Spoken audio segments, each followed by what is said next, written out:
Ageng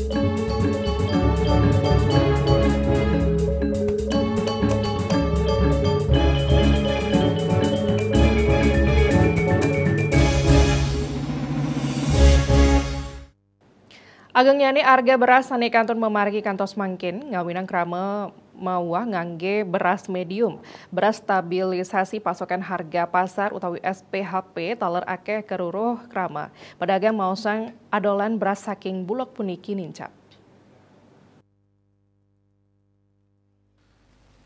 Selitungil pedagang ring pasar Badung nekdot Adi Setiari Masang pengarsan beras SPHP kekantanang ageng ringgalah ungkuran. Santukan harga beras premium mewah medium umum dahat ageng dan mausang ring kuentenan 500 kg saking bulog rohi mangkin sampun kelas selami 3 kantos petang rahina.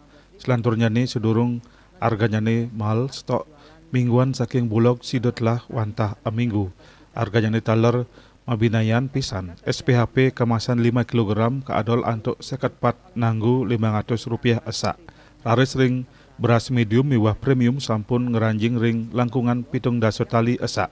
Manut dane kualitas beras SPHP taler nenten dahat masai ring medium umum. Lianan punika ngenenin indek pendistribusian beras SPHP manajer SCP kantor bulog wilayah Bali Afrilia Purwadani Mausang anutin saking data distribusi ring 3 bulan ungkuran ring kuentenan toko utawi pasar tradisional kauningin nincap dan yang wedarang ring Juli warse kalih tali 3 likur distribusi beras SPHP kantos sawatara sata seketali kilogram Agustus sawatara 800 tali kilogram mewah September langkungan 900 tali kilogram beras SPHP ring pasar tradisional kauningin ri tepangan mangkin di geles telas wanta untuk ngulengang pemerataan kuota pedagang pasar wiadin kios keician kalih ton nyabran wuku bisnis Bali nguningayang.